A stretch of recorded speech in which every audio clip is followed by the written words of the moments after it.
welcome to the Lynner Profile, a show which highlights people who are working to achieve their dreams and help others achieve theirs. Here with me from the No Ceilings Youth Group, we have Tony Seaforth, Executive Director and Founder. Tony, thanks for being here today. Thank you. So No Ceilings Youth Group is an organization that's dedicated to really helping students achieve their college degrees. Nowadays, it's really like the diploma of things. High school is the first step. And in order for these kids to be able to be citizens who are going to provide something back to the community, they got to go out and get their degrees and be able to kind of, give back in some way. Now, your story's incredible. We were talking a little bit before the show. I think that it's going to make for a great movie someday. I'm a media guy. I might call for you in the future. But, I mean, you're a guy, you're a Lynner, tried and true. And, here you are. You were a kid in Lynn who had really not anything. And it was the support of the people around you who gave you the opportunity. You went and you graduated from Bentley. Yep. You were captain of the football team over there. Yes, and you were involved and you came back to your community here in Lynn to do exactly what was done for you. Yep. It's quite commendable.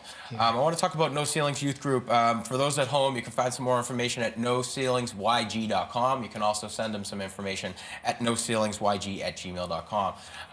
That's their email address. So, Tony, let's talk about it. What was the initiative? Why? Why did you guys? Why did you found this organization? So I had a lot of people, like you said. My story is kind of interesting, where no one in my household ever went to college. It just wasn't in the conversation.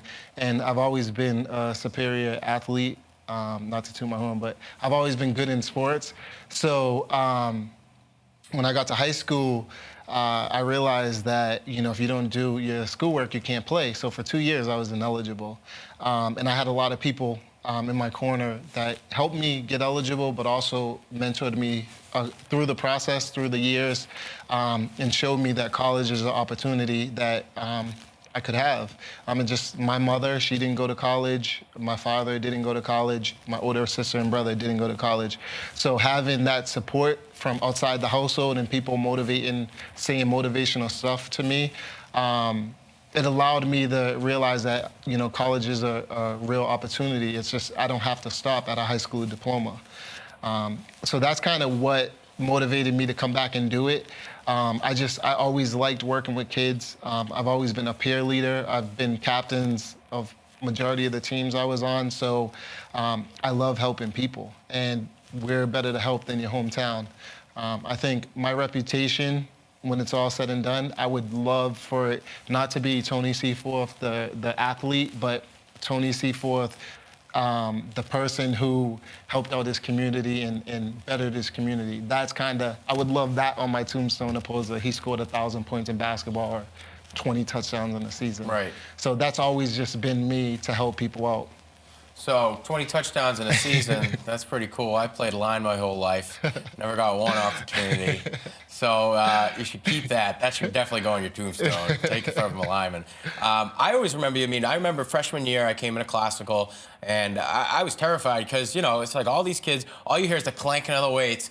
And I walked in, and my uncle, Tom, coached at the time, and you were like, who's this dude who looks exactly like Coach Donahue? And I was like, all right, this isn't going to be that bad anymore. But I always remembered you as like the funny guy, you were a really popular kid, again, you were an athlete. But now we're learning about Tony Seaforth, the advocate. And that's what you've matured to be. And it really has to do with a lot of people who have helped you up. So, big reason why I got into coaching is because of my coaches. The reason why you're getting into advocacy is because of the advocates who had helped you out. Is there anybody that you want to mention? Anybody who actually helped you out?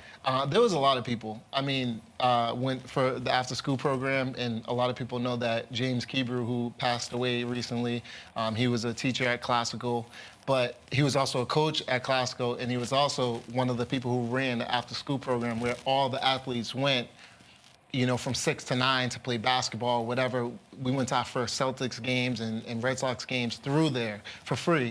They provided a lot of that stuff, and that opened our eyes up to a lot of different stuff. So James Kebrew was definitely one of the integral people. Coach Durgan, definitely. He rode me. When I was not doing so well in school, he used to come to my house every day. And then when I got on the team, he made sure that I had a responsibility to stay.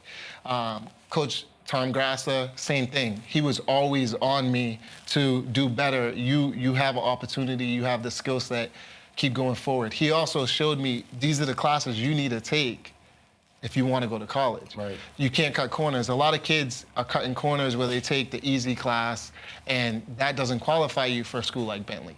And Mr. Grassa did a good job of saying, these are the classes you need to take. You need to challenge yourself if you want an opportunity to go to college.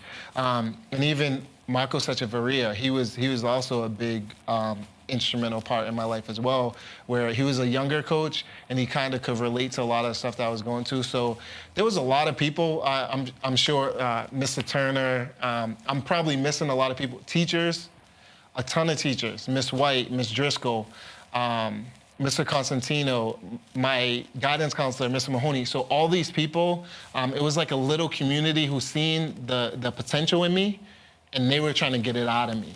So when I came back here, after I graduated, I always said, by the time I'm 30, what I want to do is I want to set up that, if I'm not running it, I want to put something in place where I can show kids, these are the classes you need to take. These are the steps you need to take, because I did it. I went from a kid who was failing every class to when I graduated my senior year, I was honor roll student, and I had some challenging courses as well that I would have never taken, or people would have thought I would have taken my freshman year. So it was a lot. It was coaches, it was teachers, it was a little community, and it was not in the household. My mom just didn't have the information to give me. So a lot of that information's out there, and a lot of kids aren't willing to grab it. Luckily for me, I was doing the right thing, and people gave it to me. This is what you need to do. You can do this. They gave me the motivation to go on. So there's a ton of people who helped me out. And like you said, if you have a great coach, it's going to make you want to coach. If you have a great teacher, it's going to make you want to teach. If you have someone that's giving back to the community and they gave back to you when your parents can't afford to take you to a Red Sox game, and there's a program like it was the Greg House that actually bused 20 kids to take 20 kids to the Greg House that none of those kids could afford and give us a meal.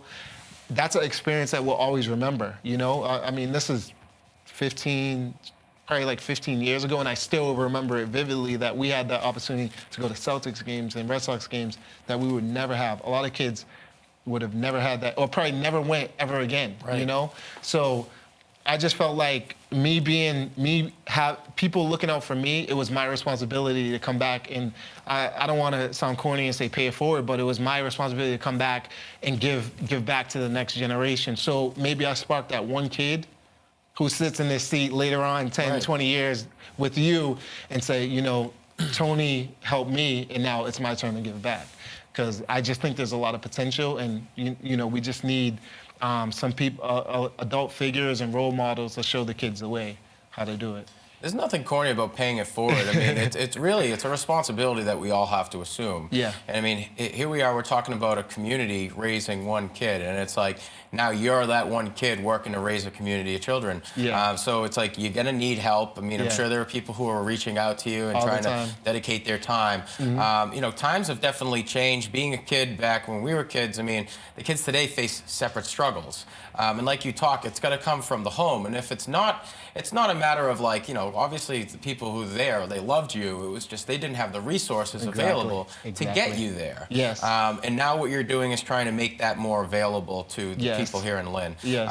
And I mean, you jump on the Facebook page, No Ceilings Youth Group, and you can see all the pictures of these kids working out. I saw AB on there. Tell him to put a shirt on, man. It's ridiculous. But anyway, these kids they're all kids, inner city kids who grew up in a lot of very likely situation like yours.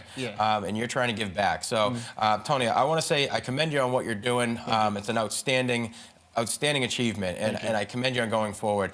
No Ceilings Youth Group is an organization just received their 501c3 status. They're working to obtain some federal budgeting in order to grow their organization and expand in regards to their advocacy. Types of things that they offer: academic mentoring, social development workshops, community service projects, college application workshops, peer networking. So if you're a student and you're looking for your opportunity, or you're working to learn what type of opportunities are available to you, No Ceilings Youth Group is a great organization to start with. Tony Seaforth, Executive Director and Founder. You can learn more at noceilingsyg.com. You can send him an email at noceilingsyg@gmail.com. Tony, I appreciate you coming on the program. I appreciate it. Keep doing the great job that you're doing. From the studio here at LynnCAM TV, that's it for the Lynner's Profile. I'm Sean Donahue, wishing you all the best.